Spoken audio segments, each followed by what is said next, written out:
नमस्कार प्यारे छात्रों, कैसे हो आप लोग। आई होप कि आप सब मस्त होंगे। सो हंसते रहे, मुस्कुराते रहे, सस्ते रहे और मस्त रहे। तो प्यारे छात्रों, आज हम आप लोग देख रहे हैं आराम से यहाँ पर आप लोगों का क्या है चैप्टर।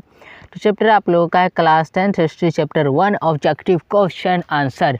ठीक, तो चैप्टर 1 का ऑब्जेक्टिव क्वेश्चन आंसर करेंगे हिस्ट्री चैप्टर 1 का, जिस चैप्टर का नाम है यूरोप में राष्ट्रवाद। तो फटाफट से आप लोग तैयार हो जाइए, बड़ा इंटरेस्टिंग चैप्टर है, तो इस चैप्टर को अच्छे से किया जाए। ठीक, फर्स्ट क्वेश्चन देखा जाए। फर्स्ट क्वेश्चन क्या कह रहा है, इटली तथा जर्मनी वर्तमान में किस महाद्वीप के अंतर्गत आते हैं। बड़ा ही फेमस क्वेश्चन है और आप लोग जानते हैं कि इटली और जर्मनी जो है वर्तमान में यूरोप महाद्वीप के अंतर्गत आते हैं, यानी कि यूरोप महाद्वीप में जो है इटली और जर्मनी है। तो यहाँ पर आपका क्वेश्चन, इस क्वेश्चन का आंसर यूरोप हो जाएगा, जो कि आपके ऑप्शन नंबर सी में है। अगला क्वेश्चन देखा जाए भाई, अगला क्वेश्चन क्या कह रहा है। अगला क्वेश्चन कह रहा है कि फ्रांस में किस शासन वंश की पुनर्स्थापना जो है वियना कांग्रेस द्वारा की गई थी। तो फ्रांस में जो है बुर्बो राजवंश जो था उसका पुनः स्थापना वियना कांग्रेस द्वारा की गई थी। कौन राजवंश? बुर्बो राजवंश, जो कि आपको ऑप्शन नंबर सी में देखने को मिल रहा है। तो यहाँ पर ऑप्शन नंबर सी यहाँ पर भी सही आंसर है। अगला क्वेश्चन है कि मेजनी का संबंध किस संगठन से था। मेजनी का संबंध भाई कार्बोनरी एक संगठन था, जो कि 1820 ईस्वी में बनाया गया था। कौन सा संगठन? कार्बोनरी। तो कार्बोनरी संगठन था, जो कि एक गुप्त दल था, गुप्त संगठन था। इसको बनाया गया था कब? 1820 ईस्वी में। 1820 ईस्वी में इस कार्बोनरी संगठन को बनाया गया था और मेजनी का संबंध जो है इसी संगठन से था। ठीक, तो मेजनी का संबंध किस संगठन से था मेरे भाई? मेजनी का संबंध था कार्बोनरी संगठन से। ठीक, तो ये वाला क्लियर हो गया होगा। नेक्स्ट क्वेश्चन पर चलते हैं। नेक्स्ट क्वेश्चन कह रहा है कि इटली एवं जर्मनी के एकीकरण के विरुद्ध निम्न में कौन था। इटली एवं जर्मनी के एकीकरण के विरुद्ध जो था वो ऑस्ट्रिया था, और ऑस्ट्रिया का आधिपत्य था इटली और जर्मनी के काफ़ी राज्यों पर। ऑस्ट्रिया अपना अधिकार किया हुआ था, तो ऑस्ट्रिया नहीं चाहता था कि इटली और जर्मनी का एकीकरण हो। ठीक, तो ये वाला टॉपिक भी क्लियर हो गया होगा कि इटली और जर्मनी के एकीकरण के विरुद्ध कौन था? ऑस्ट्रिया। अगला क्वेश्चन देखिए, अगला क्वेश्चन क्या कह रहा है, काउंट काबूर को विक्टर इमैनुअल ने किस पद पर नियुक्त किया। विक्टर इमैनुअल एक राजा होते हैं, कहाँ का? फ्रांस का। तो फ्रांस का राजा विक्टर इमैनुअल ने काउंट काबूर को प्रधानमंत्री के पद पर नियुक्त किया था। किस पद पर? प्रधानमंत्री के पद पर। ये काउंट काबूर जो है बहुत ही, एक कह सकते हैं इसको क्या कहते हैं, कूटनीतिज्ञ प्रधानमंत्री था। ये अपनी कूटनीति में बहुत आगे था, तो ये अच्छा खासा प्रधानमंत्री हुआ था, और इसीलिए विक्टर इमैनुअल ने इसकी कूटनीति को देखते हुए काउंट काबूर को प्रधानमंत्री पद दिया था। ठीक, तो ऑप्शन नंबर सी यहाँ पर सही आंसर हो जाएगा। अगला क्वेश्चन देखिए, गैरीबाल्डी पेशे से क्या था। गैरीबाल्डी जो है पेशे से एक नाविक था, नाव चलाता था, लेकिन इसने जो है इटली के एकीकरण में काफ़ी सहायता की थी। ठीक, तो गैरीबाल्डी पेशे से क्या था मेरे भाई? गैरीबाल्डी पेशे से नाविक था। ये जो क्वेश्चन है गैरीबाल्डी पेशे से क्या था, तो गैरीबाल्डी पेशे से नाविक था। ऑप्शन नंबर डी आपका सही आंसर हो जाएगा। ठीक, अगला क्वेश्चन देखिए, अगला क्वेश्चन कह रहा है जर्मन राइन राज्य का निर्माण किसने किया था। क्या क्वेश्चन कह रहा है मेरे भाई? जर्मन राइन राज्य का निर्माण किसने किया था। तो जर्मन राइन राज्य का निर्माण नेपोलियन बोनापार्ट ने किया था, जो कि जर्मनी में जाकर के, जर्मनी में जब क्या हुआ कि वहाँ पर जो है आंदोलन वगैरह सब हुआ, तो आंदोलन वगैरह को शांत करने के बाद जर्मन राइन राज्य का निर्माण किसने किया था? नेपोलियन बोनापार्ट ने, जो कि आपको ऑप्शन नंबर बी में देखने को मिल रहा है। ठीक, तो ऑप्शन नंबर बी आपका सही आंसर हो जाएगा। ठीक, अगला क्वेश्चन देखा जाए। अगला क्वेश्चन, जालबेरिन कैसी संस्था है। जालबेरिन व्यापारियों द्वारा बनाई गई संस्था थी मेरे साथियों। तो जालबेरिन एक व्यापारियों की संस्था थी। किसकी संस्था थी मेरे भाई? व्यापारियों की। तो ऑप्शन नंबर बी में आपको देखने को मिल रहा है मेरे भाई, व्यापारियों की संस्था। तो ऑप्शन नंबर बी आपका सही आंसर हो जाएगा। ऑप्शन नंबर बी आपका सही आंसर। क्वेश्चन क्या है? तो क्वेश्चन है मेरे भाई कि जालबेरिन कैसी संस्था थी। तो जालबेरिन व्यापारियों की संस्था थी। अगला क्वेश्चन पर चलें। अगला क्वेश्चन कह रहा है कि रक्त एवं लोक की नीति का अवलंबन किसने किया था। रक्त एवं लोक की नीति का अवलंबन जो है बिस्मार्क ने किया था। किसने किया था? बिस्मार्क ने किया था। रक्त एवं लोक की नीति का अवलंबन बिस्मार्क ने किया था। ऑप्शन नंबर सी यहाँ पर सही आंसर हो जाएगा। ठीक, अगला क्वेश्चन क्या कह रहा है, फ्रैंकफर्ट की संधि कब हुई थी। फ्रैंकफर्ट की संधि कब हुई मेरे भाई? फ्रैंकफर्ट की संधि 1871 ईस्वी में हुई थी, फ्रैंकफर्ट में जाकर के। ठीक, तो फ्रैंकफर्ट की संधि कब हुई थी? 1871 ईस्वी में हुई थी। तो यहाँ पर ऑप्शन नंबर डी आपका सही आंसर हो जाएगा। ठीक, अगला क्वेश्चन देखिए, अगला क्वेश्चन कह रहे हैं नेपल्स की क्रांति कब हुई थी। नेपल्स की क्रांति हुई थी मेरे भाई 1821 ईस्वी में। ठीक, कब हुई थी? 1821 ईस्वी में। तो यहाँ पर 1821 ईस्वी आपका ऑप्शन नंबर बी में दिया हुआ है। तो ऑप्शन नंबर बी में आपका 1821 ईस्वी दिया हुआ है, जो कि सही आंसर है। ठीक, अगले क्वेश्चन पर चलते हैं मेरे भाई। अगला क्वेश्चन क्या कह रहा है कि यूनान को, क्या कह रहे हैं मेरे भाई, यूनान को एक स्वतंत्र राष्ट्र घोषित किया गया था। कब किया गया? यूनान को तो स्वतंत्र राष्ट्र घोषित किया गया, लेकिन कब किया गया? ठीक, तो क्वेश्चन क्या कह रहे हैं, यूनान को एक स्वतंत्र राष्ट्र घोषित किया गया था। कब किया गया था? 1832 ईस्वी में। कब किया गया था मेरे भाई? 1832 ईस्वी में, जो कि आपका ऑप्शन नंबर बी में है। तो ये वाला टॉपिक क्लियर, ये क्वेश्चन क्लियर हो गया होगा। अगले क्वेश्चन पे चलते हैं। अगला क्वेश्चन देखो भाई क्या कह रहा है। अगला क्वेश्चन कह रहा है मेरे भाई कि कार्बोनरी, एक सेकेंड, हाँ, कह रहा है कार्बोनरी संगठन किस वर्ष हुआ था। कार्बोनरी संगठन जो है मेरे भाई 1820 ईस्वी में हुआ था। अभी कुछ देर पहले हमने बताया था। यहाँ पर ऑप्शन नंबर सी जो है आपका सही आंसर हो जाएगा 1820 ईस्वी में। कहीं कहीं आपको देखने को मिलेगा 1810 ईस्वी, तो इसमें कन्फ्यूजन होने वाली बात नहीं है, आप 1810 ईस्वी भी लगा सकते हैं। लेकिन जब 1820 और 1810 रहेगा तब आपको 1820 लगाना है।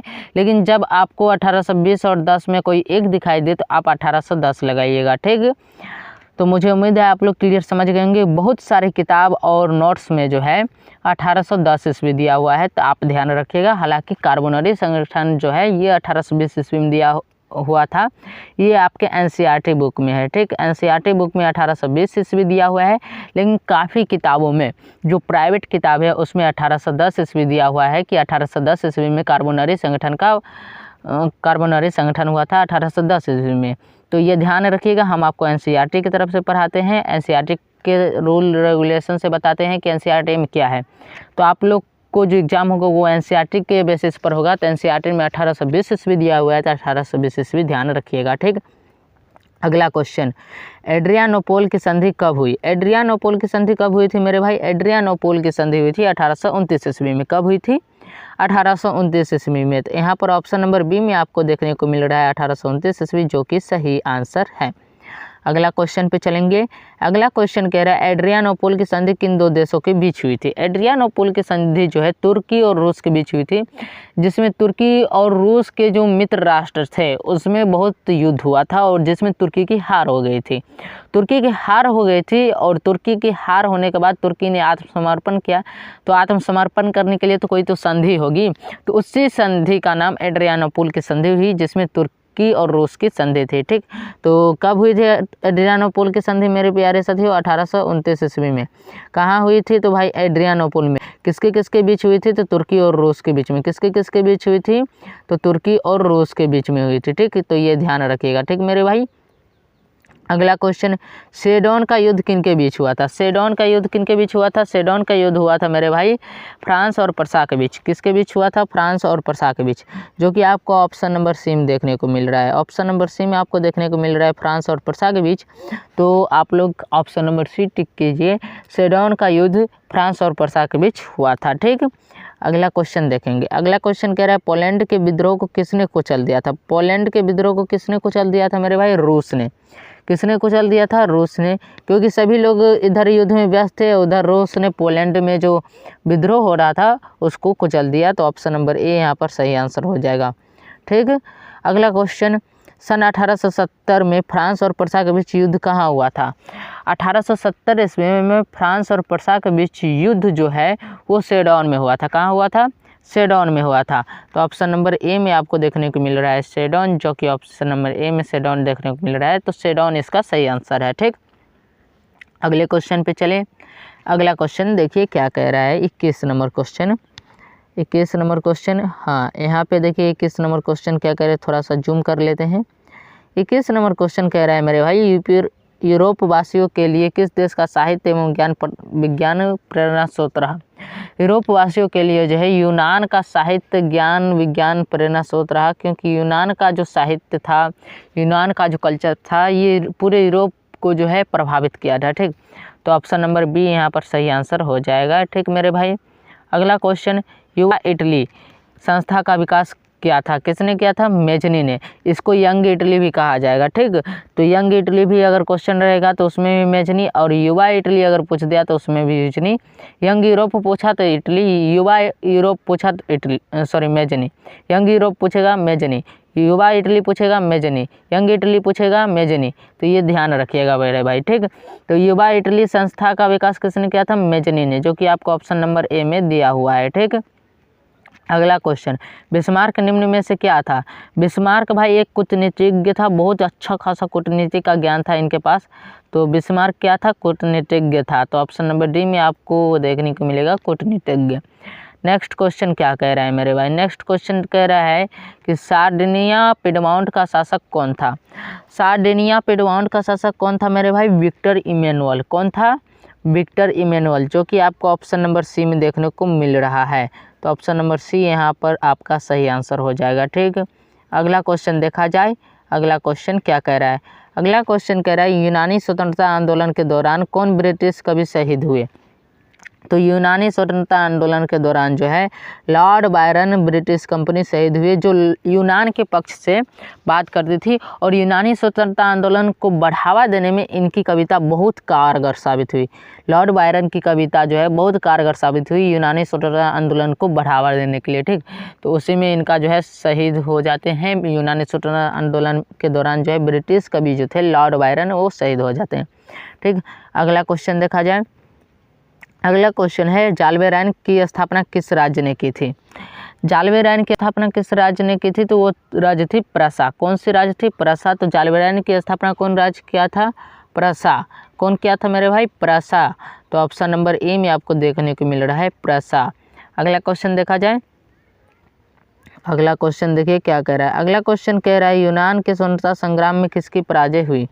यूनान के स्वतंत्रता संग्राम में किसकी पराजय हुई? यूनान के स्वतंत्रता संग्राम में तुर्की की पराजय हुई थी। किसकी पराजय हुई थी मेरे भाई? तुर्की की, जो कि आपको ऑप्शन नंबर बी में देखने को मिल रहा है। तो ऑप्शन नंबर बी आपका यहाँ पर सही आंसर हो जाएगा, ठीक। अगला क्वेश्चन देखा जाए मेरे भाई। अगला क्वेश्चन कह रहा है यूरोपीय सभ्यता का पालना किसे कहा जाता है?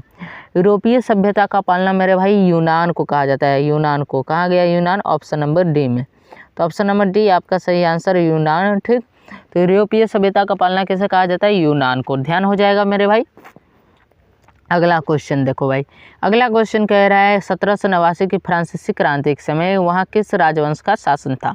1789 फ्रांसीसी क्रांति के समय जो है फ्रांस में बुर्बो राजवंश का शासन था। किस राजवंश का? बुर्बो राजवंश का, जो कि आपको ऑप्शन नंबर सी में देखने को मिल रहा है। तो ऑप्शन नंबर सी आपका यहाँ पर सही आंसर हो जाएगा, ठीक। अगला क्वेश्चन चलते हैं। अगला क्वेश्चन कह रहा है कि जर्मनी के एकीकरण के लिए बिस्मार्क ने कितने युद्ध किए थे? जर्मनी के एकीकरण के लिए बिस्मार्क ने टोटल 3 युद्ध किए। कितने युद्ध किए? 3 युद्ध किए। तो ऑप्शन नंबर सी आपका यहाँ पर सही आंसर है, ठीक। अगला क्वेश्चन देखा जाए। अगला क्वेश्चन ध्यान रखिए भाई, ये सभी का सभी VVI क्वेश्चन है और ये सभी का सभी क्वेश्चन एग्जाम में पूछा हुआ है, पूछता है, बार बार आता है ये सभी क्वेश्चन। तो ध्यान रखना है, ये सभी क्वेश्चन छोड़ने का नहीं है। ये क्वेश्चन क्या कह रहा है? कह रहा है वियना कांग्रेस में कौन राष्ट्र सम्मिलित नहीं था? वियना कांग्रेस जब हुआ था तो उसमें जो है एक ऐसा देश था जो सम्मिलित नहीं था। तो वो देश कौन सा था मेरे भाई? जर्मनी। क्योंकि वियना कांग्रेस में ब्रिटेन, रूस और फ्रांस ये तीनों मेन लीडर थे वियना कांग्रेस में। लेकिन जर्मनी में वियना कांग्रेस में जब हुआ वियना कांग्रेस, तो उसमें जो है जर्मनी सम्मिलित ही नहीं था। जर्मनी का कोई नामो निशान नहीं था वियना कांग्रेस में। तो यहाँ पर आपका करेक्ट आंसर क्या हो जाएगा मेरे भाई? जर्मनी। जर्मनी वियना कांग्रेस में सम्मिलित नहीं था, ठीक। क्लियर हो गया। अगला क्वेश्चन देखा जाए। अगला क्वेश्चन क्या कह रहा है? अगला क्वेश्चन कह रहा है वियना कांग्रेस में पवित्र संघ की योजना किसने प्रस्तुत की थी? वियना कांग्रेस में पवित्र संघ की योजना रूस ने प्रस्तुत की थी। किसने प्रस्तुत की थी? रूस ने, जो कि आपको ऑप्शन नंबर ए में देखने को मिल रहा है, ठीक। अगला क्वेश्चन पर चलें। अगला क्वेश्चन कह रहा है यंग इटली के संस्थापक कौन थे? अभी कुछ देर पहले ही हमने बताया था कि यंग इटली दे दे या फिर यंग यूरोप दे दे या फिर युवा इटली दे दे या फिर युवा यूरोप दे दे, इन सभी का संस्थापक कौन होगा?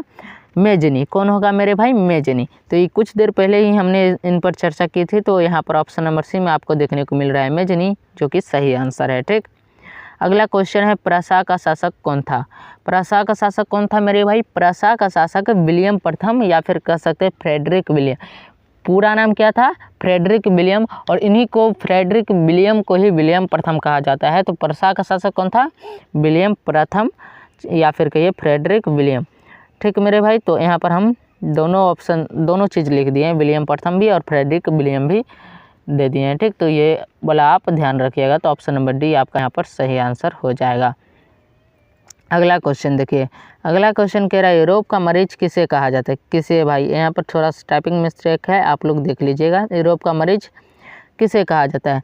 यूरोप का मरीज मेरे प्यारे साथियों तुर्की को कहा जाता है। किसे कहा जाता है? तुर्की को, जो आपको ऑप्शन नंबर सी में देखने को मिलेगा। ठीक, नेक्स्ट क्वेश्चन पर चलते हैं।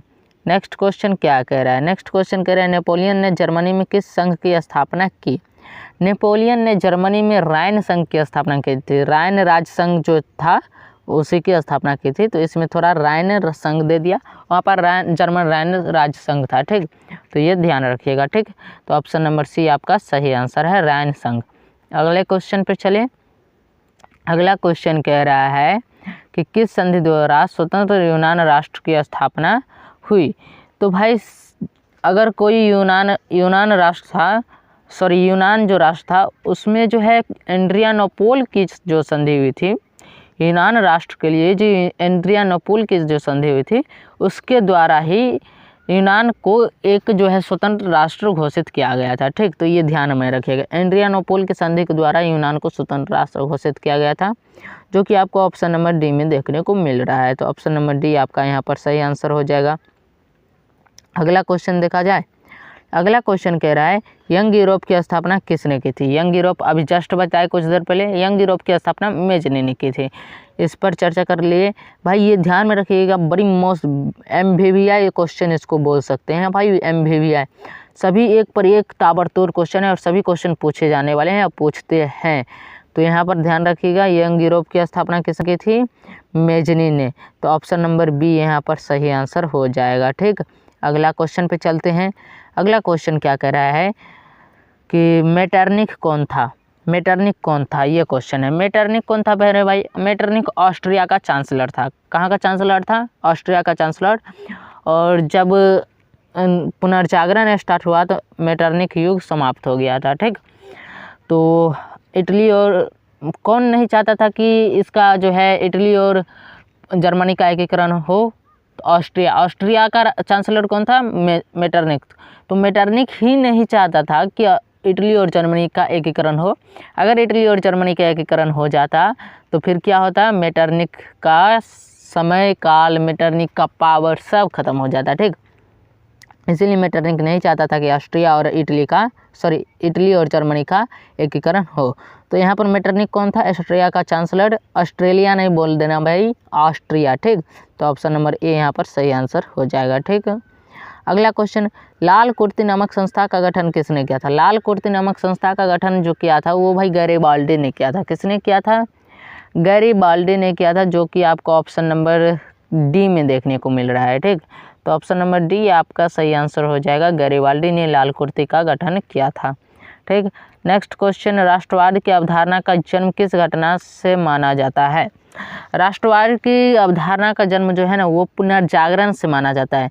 जब यूरोप में पुनर्जागरण स्टार्ट हुआ था तभी से राष्ट्रवाद की जो अवधारणा है वो जन्म लेने लगी थी। ठीक, तो ऑप्शन नंबर ए में पुनर्जागरण है, जो कि सही आंसर है। ठीक, अगला क्वेश्चन, रक्त और लौह की नीति किसने अपनाई थी? अभी कुछ देर पहले हमने बताई कि रक्त और लौह की नीति बिस्मार्क ने अपनाई थी। किसने अपनाई थी मेरे भाई? बिस्मार्क ने, जो कि ऑप्शन नंबर ए में दिया हुआ है। ठीक, अगला क्वेश्चन देखा जाए, कह रहा है किस युद्ध के बाद जर्मनी का एकीकरण पूरा हुआ? तो भाई जर्मनी का जब एकीकरण हुआ तो उसमें लास्ट युद्ध जो था वो सेडान का युद्ध था। कौन सा?